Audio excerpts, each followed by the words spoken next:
Okay, so what I was going to say there is your perception might be wrong, but also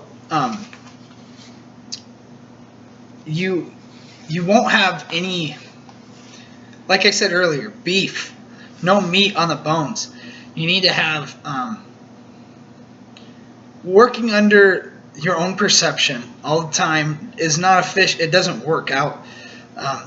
Why did people need to believe what you believe? Why do people need to believe how you've perceived um, an ethnographic writing? It's a difficult. Getting people to side with you is going to be very difficult.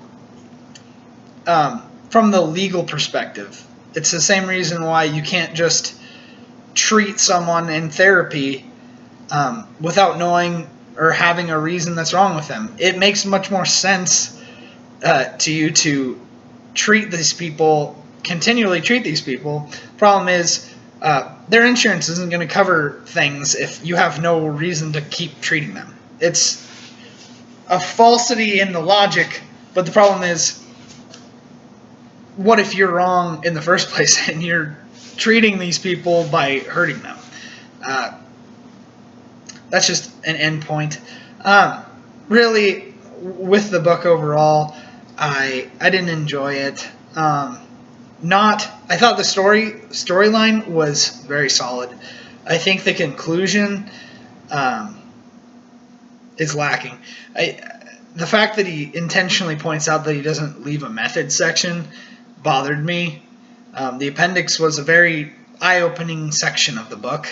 Probably the section I paid the most attention to because it, like I said earlier, pointed out the things that made it not work for me. Made it not work scientifically in some cases. And I understand the perspective in a lot of ways. Like, wanting people to live better lives and wanting to help them in their struggle is an empathetic universal. You want to help people who are in need. Problem is, just because you believe something doesn't mean that things are going to change. And it's a constant struggle in that way.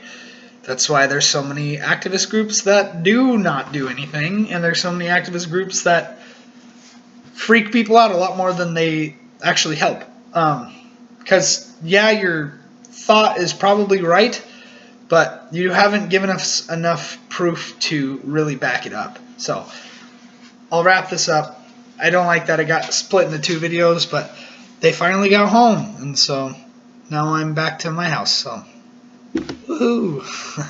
Okay, goodbye.